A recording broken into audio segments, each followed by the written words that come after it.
Hey, everybody. I'd like to welcome you back to the Soulganize Your Life podcast. And I'm excited to say that I have a returning guest for the first time ever on the podcast, Dr. Saloni, all the way from India. I know it's early in the morning here for me and late at night for her. And like I mentioned last time, she's young. She can stay up late. It's not a problem for her to have a lot of energy on the podcast. So I'm so glad that she came back and that we're going to have another very similar topic to last time about the ego versus the soul and how we bridge the gap, but from a different modality that we both deeply love and want our clients to consider engaging in more and more intensely. So again, Dr. Saloni is a counseling psychologist and meditation coach, and it's right there in the name. That's what we're going to talk about today. A little bit is the importance of meditation in our healing journey, in our forgiveness journey, whether it's physical or mental. And so thank you so much again for being here, Dr. Saloni, and please finish introducing yourself to everyone. Yeah, thank you so much for having me here again. And so, as you told earlier, I'm a counseling psychologist and I work with cancer patients along with patients undergoing depression, anxiety, or any kind of mental illness they feel. And my emphasis is more on spirituality and meditation, along with mixture of scientific evidences of psychology. So, this is what my sessions revolve around. So, Mm. this is what we'll be talking today about meditation, how meditation can help us and how meditation can improve our mental well-being. Yeah, and I love that you can work with both the physical and the mental. I know you started your journey with your mom. You said, my life was going along great and I was happy. And all of a sudden, my mom was diagnosed with cancer Yeah. and it sent you down the emotional rabbit hole. And why do I feel so negative? And what is the problem? Why am I taking this so seriously? Like, we just had a lot of you had a lot of interesting takes on how you jumped into your spirituality from back Yeah. then. And, how you said, in the last session we were together, you said, life can be different if I just change my mindset. And I think that that's true physically and mentally. And so, Exactly. talk a little bit more about if you said, if I take life less seriously, the negative emotions don't overwhelm or ruin my whole experience. But, we were talking about the ego does take life seriously and Yeah. it does not know how to forgive. And so, how do you, continue your work with your clients about specifically meditation as a form of forgiveness or healing? Okay, so whenever I get any client undergoing with any kind of depression, anxiety, or whenever anyone comes with any problem, so the problem usually begins with thoughts. They always say, "Oh, I'm overthinking about something. This is triggering me very badly, or this happened, and I'm not able to stop my mind from thinking about that particular problem." So, what basically meditation is, we are providing them a tool just to relax their mind for 10 minutes on the daily basis. Okay, so that you can focus, you can become aware, consciously aware about what is happening, what is the basic root cause that is triggering my mind. So this is what Mm, meditation can help you with. What I feel, meditation is something like medication for our soul, like we take medicine for our physical body. So meditation is something, it is a medication for our soul. Like we need something to heal our soul also, so that mm, medicine can only affect our physical body, but what meditation can do, it can help to heal our soul also. So whenever we sit, if we use any kind of healing modality, any meditation, for say forgiveness, most of the problems that people are facing are usually because of resentment in their hearts. Why depression is there? Because relationships are not good between couples, between their childrens and all. So what happens is, basically whenever we meditate, we just focus on the root cause of the problem. This is the problem, this is something that needs to be healed inside me. As I always say, whenever we suffer, there is a part of us which is allowing us to feel this particular pain. So I always feel that something is there that is triggering that pain inside me. That is the root cause where I need to heal. So in simple words, if I say, the outer world is reflection of our inner world, and inner world is reflection of our outer world. So ultimately we have to work on our inner world in order to make the outer world beautiful. mm. Okay, so let's go back a little bit. You said that meditation is medication for the soul. And then, so this is what I think is important for all of us who are on a spiritual journey to remember is like you're still a human, right? Yeah. There's still a body, there's still like traditional ways through medication if needed, or exercise or sleeping right. Like the body has this very specific needs that Yeah. we need to not forget, right? And then there's this other side, you said, the soul, which doesn't need those things. It doesn't need food or air or all of that, but it does need meditation, because Exactly. this is an interesting concept to think that the soul itself needs healing, which, a lot of maybe more traditional religious viewpoints are that your soul is perfect and it doesn't, it's, it's you die, right? And you go to heaven and it's perfection. But talk a little bit more about your viewpoint on, can the soul be injured, and why do we need to be a human to heal it? Of course, as we say, we are a soul in this human body. So Yes. ultimately, we are carrying all the memories from different past lives, and then we are traveling in different bodies. So it means there is something stored in our soul memory also, which came with us in this body.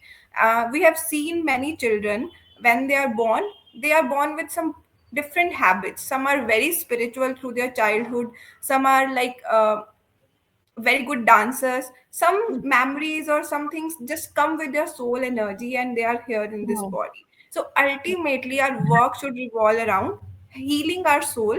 The body will ultimately feel better. So Hmm. what if I say, whenever we meditate, if we just experience this by sitting for 5 minutes every day, I am a soul experiencing this human body, I am here just to experience, half of our Hmm. problems will disappear with Hmm. this just one thought. Whenever we will just think about it, I am a soul experiencing this human body, I am a peaceful soul, I am a powerful soul. So this is, affirming good things for our soul.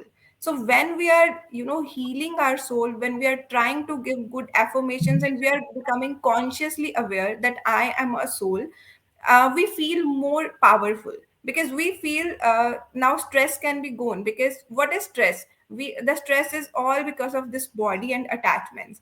If Hmm. I'm Mhm. getting stressed, I'll be feeling, oh, my mom is sick, my dad is like this, my brother.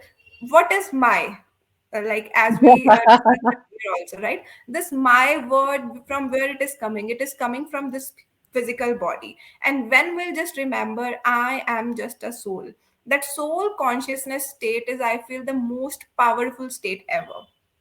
And I'm practicing this soul consciousness from last 5 to 7 years. And whenever I feel something is triggering my mind, I just close my eyes and I just feel I am a soul in this human body, and Mhm. this is just an experience for me. I'm here to experience, I'm here to grow. So, my mind immediately becomes calmer and I feel more peace with life, more harmony with everything. So this is something we need to remember. Of course, soul gets injured, soul has all the karmas, all the sanskars, Mhm. from where we are traveling, from where we are coming. So something is there here. If we'll work here, this outer reality will automatically start to shift. I love that. I actually had some of my clients try to tell their story without using the words me, mine, or my, and it Yeah, was really difficult to not say my mother, right? It's like the person exactly. who gave birth to me. It just takes this it takes this pressure off of us when we don't use that word my. I totally agree with you.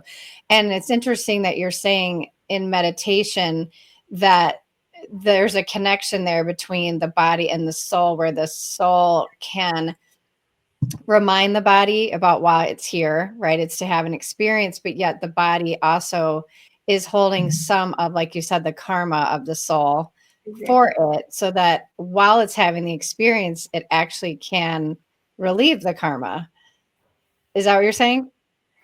Yes, of course it can, because there Yeah. are so many sadhanas in India people practice using different religions or different chantings. So what they Yeah. are trying to do, they are trying to just purify their soul ultimately. Mm. So this is the way we are trying to release the negative patterns. Ultimately, we are working on our mind. So that is why it is said mind body healing. So how Yeah. it is, both are connected, mind, body and soul, these are connected. So when we practice sadhanas, when we practice different kind of meditations or chantings with proper faith on our guru, in India there are many religions with people whom they have particular guru or specific teacher whom they follow.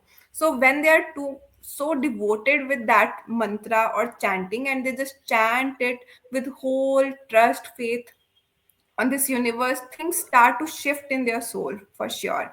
Because whenever we chant something so powerful, so full of wisdom from our guru, when we chant that particular word, our soul immediately starts to shift and starts to heal.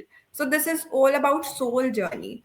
And I feel this is something very deep. The people who Hmm. will practice it, only they can experience this. Like we can just talk about it, it comes with experience. Whenever we are consistent with meditation, whenever we do it on the daily basis, sitting, like the state is very high. It comes with practice of so many years. Even we are like at a very beginner level for now.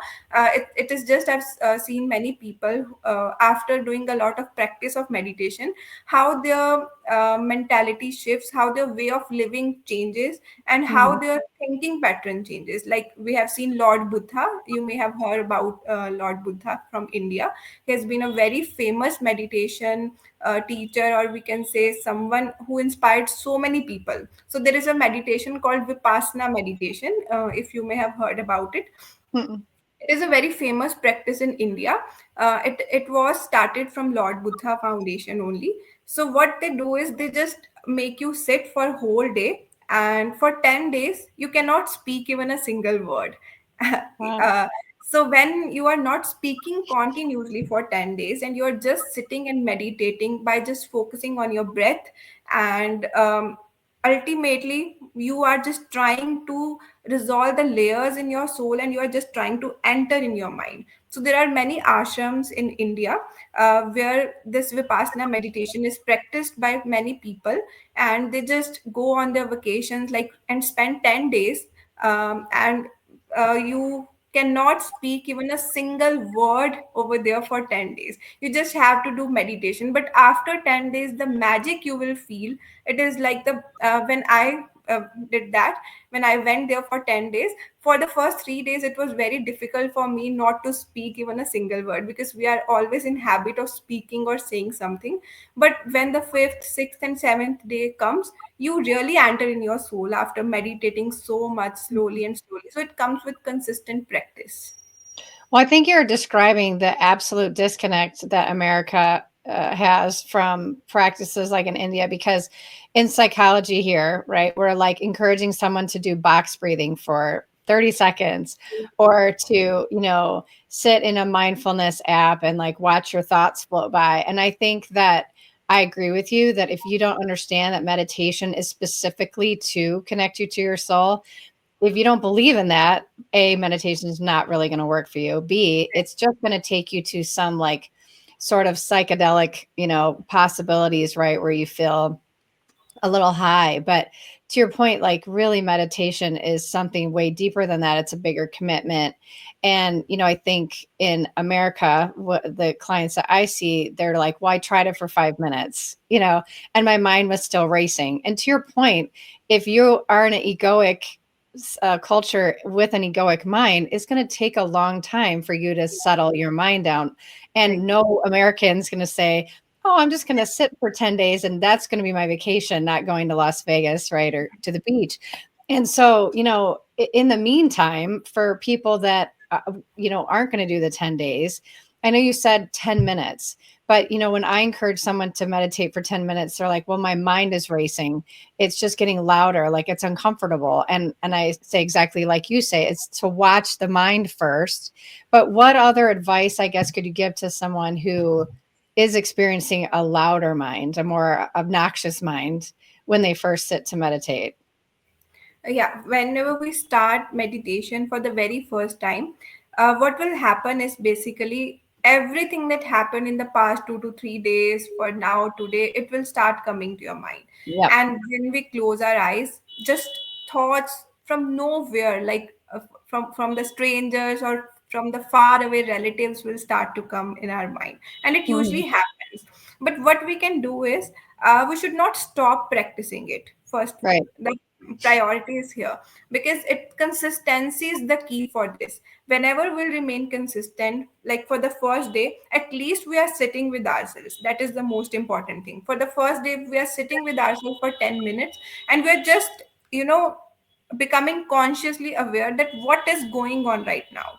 So that is the key, that at least we have taken the first step to transform our lives. This is the first step, because we are Mhm. not ready to stop. We are not ready to even have a second thought about the fact that change will come only when I will think to transform my life, right? Yeah. Mhm. And the second thing is, you can practice writing your thoughts. Like spirituality or meditation is something which will come slowly and slowly with experience, with deep understanding. And I would say, whenever you face some difficult challenges in your life, only then your spiritual journey begins for some people, I feel, because that is the time you really start to question your life, like what is happening with Yeah. me, why taking everything so seriously. Yeah. So, whenever we sit for meditation, if you're not able to focus, you can start practicing affirmations firstly, because as you know, there are 60 to 70,000 or more thoughts in a day, like we think. So, out of that, if we consciously start to produce, say, 500 good thoughts, repeating Mm. one same thought again and again in our mind. First, if we are meditating for peace of mind, just sit and start saying, I am a peaceful soul. I am a Mm. peaceful soul. What you are doing is, you are consciously creating some good thoughts. So that consciousness is taking you slowly, and slowly it will take you to a different level, because you are consciously breaking that pattern, where you was thinking negative, and now you are trying to indulge some good thoughts in your mind. So this is what I make my clients to do, whenever like someone with cancer or any other illness comes. So I just make them sit and just practice by saying, I am a healthy person, I am a healthy Mm. person. What it will do, it will break the pattern that continuously the thought is coming, oh, why this happened with me, what I will do. Just start adding good thoughts consciously, and Mm. slowly and slowly it will become your habit. And with time it will go deep to subconscious level, because you will create a habit of saying something positive in your mind. So this is kind of a trick that we can use to, Yeah. uh, change our mindset from negative to positive direction, by consciously being aware about some good thoughts. So if you were to sum up and say that meditation, the purpose ultimately is to heal the soul through a body experience. And that's a big leap from someone starting, right? But this, you're saying in the beginning, all you have to do is recognize the pattern. So one, you sit and you hear this pattern of, a flood of thoughts. And Yeah, then in those moments, that's when you can do the very first step, which is to break the pattern. And a lot exactly. of people, I think that's the thing that frustrates a lot of my clients is they're like, well, I said, this or I sat for a minute, and it's like they don't realize that this is a lifestyle to to just heal so many levels, all the dimensions of who you are. And the first step is to become aware of what your pattern is. And then second is to break it. And break it means like, if you're taming a wild horse, it's a lot of work. It's a Yeah, lot of concentrated effort to get that horse to trust you, get your mind to trust you, and then get the horse to respond at all to you trying to push it in another direction. And that takes effort and consistency. And so meditation is not for the faint of heart. And I think in our culture in America, someone gives you an app and they say, well, just do it for 5 minutes, but they don't really tell you why. They don't yeah, really explain to you, like, it's not just to get 5 minute break. That's not what it's for. And, exactly. I think as a psychotherapist also, or a counseling psychologist, right? Like we know this, like it takes concentrated lifestyle changed efforts. And you're Exactly. saying, unfortunately, a lot of people come to us when they're already desperate. They are already in mentally, struggling, or they're physically suffering. And to get them to sort of sit down and try some of these things, it takes us as therapists concentrated effort, right? And you're encouraging me right now to not give up, to go to my clients every time and say, let's meditate in session, right? Let's Exactly. meditate. How is meditation going? And when they say, it didn't work for me, encourage them not to give up, because, you really are painting a long-term picture for me to consider, continuing to advocate more and more. Yeah, so I Yeah. appreciate that a lot. Yeah. Yeah, so exactly. The point that you are saying is ultimately what I have seen, people are not ready to work. Like they just want a Yeah, magic wand and it right, will just come and therapy will work and they just feel better. right. This will not happen. There are many people who feel within the first session, and there are many people who never feel good even after 5 sessions, Mm, because it needs a consistent effort from both sides. yeah, Because if the person is going to put 100%, we are going to put 100%, only then it will multiply and bring the change. Not yeah, only our efforts, if we are saying just focus, try to meditate, um, we understand sometimes people are not in that state of mind to directly jump into meditations. Firstly, they need yeah. to talk a lot, but with time, I feel mental health is our own responsibility. If the Mhm. person is willing to shift their own mental health, it will start to happen immediately. Sometimes I have seen many people who just sit, and whenever they meditate or they just use a guiding meditation, or I make them meditate by just guiding meditation, they feel Yeah, so good, so relaxed after session, because they really want to do, they really want to feel better. So what yeah, basically guiding meditation, if we are doing any guided meditation, we are teaching them just close your eyes, focus on your breath, feel the white light coming in your body, and they are mhm, just visualizing that. Even it will help, because they are putting their efforts to listen to us, and they are trusting us that whatever she is saying, it might work for me, it might make me feel better. So yeah, this is something I feel it is like a two-way process. The other person should be willing to enter into the state yeah, to feel peace. Like the other person should be willing to opt this opportunity to meditate, should be able to trust on the fact that this really works like wonders. So it is all about faith, how much faith the other person is putting into that. It also matters. yeah, and I really appreciate, like, I wanna make a more concerted effort to encourage people in session, right, to have an experience. And, I know for my own meditation that, I incorporate a lot of different things, and one of them now is a lot of spinal breathing or Yeah. holotropic breath work and things like Mm. that, which took me a long time to get to. But, I know earlier in the podcast you'd said, chanting is a big one, but how do Yeah. you specifically encourage people to do different types of breath work, or or add other things besides the chanting? What else do you encourage, like even sitting? Like, how do you encourage people to sit?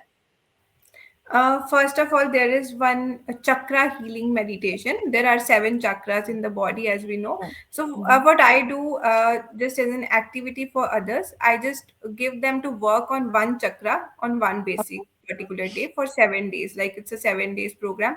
So, like for example, if we have to work on here, this is crown chakra. So, there are different colors for that, different affirmations for that. So, I just try to provide them with the activity with colorful chart. Just see, here is your chakra, just feel the blue light coming from universe here in your body.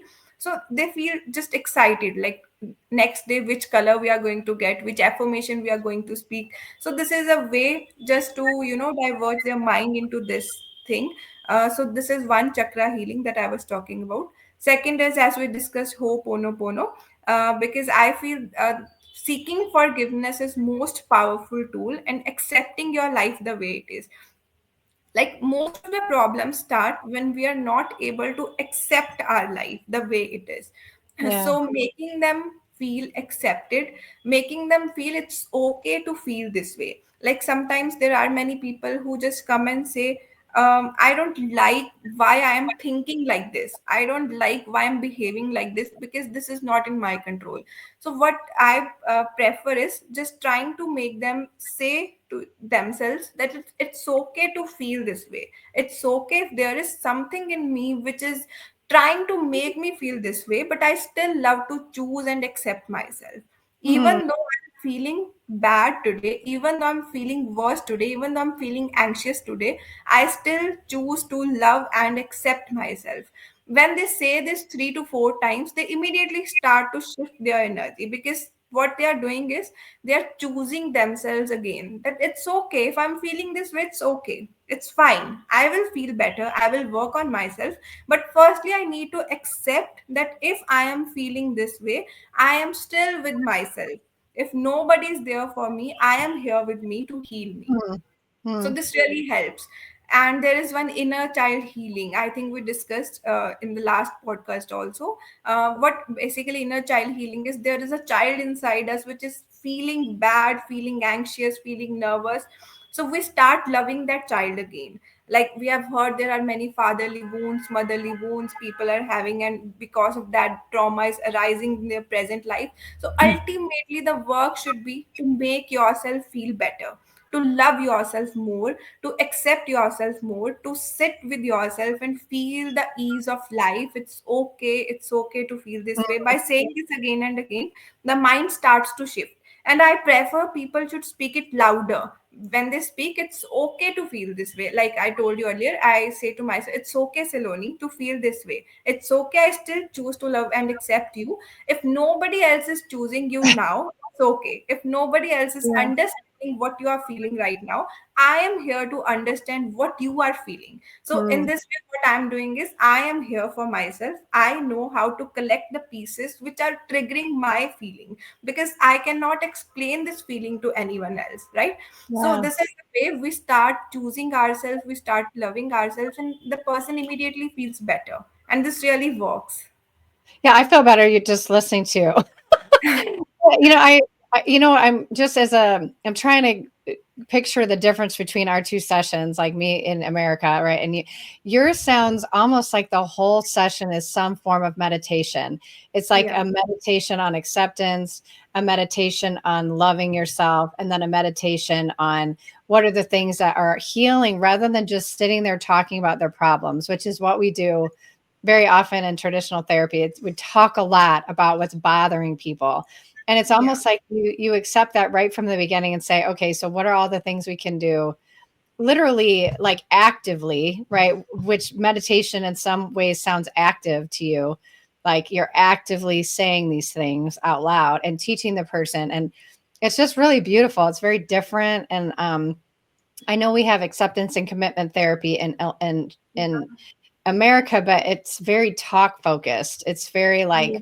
robotic. And I feel like your viewpoint is much more feelings based, much more acceptance of feelings, and then teaching people to say beautiful things like, I'm a peaceful soul. Yeah.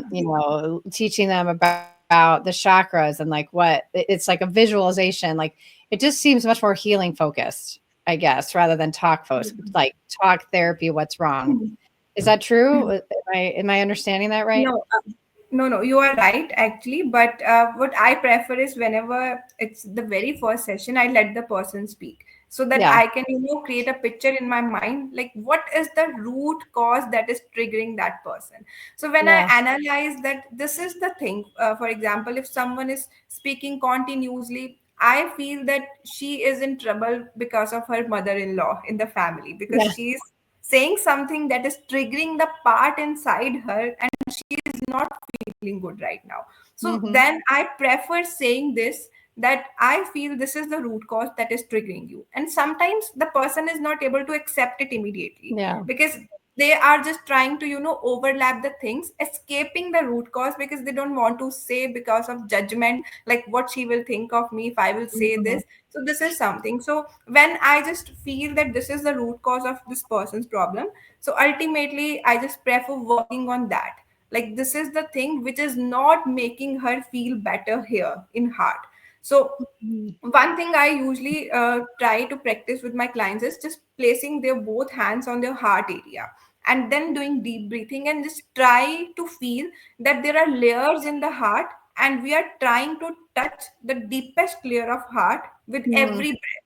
When we go deep breath, and we just try to touch the deepest layer of our heart, and where the wound is present, where that triggering factor is there, we just try to go deep into breathing and touch that wound, and you will feel better. Because what we are doing is, oh, this is the thing that is, for example, something is hurting me, for I am not performing well somewhere, and then I just do breath work and I just try to touch that part that is Mm. making me feel that I'm not worthy enough to feel this way.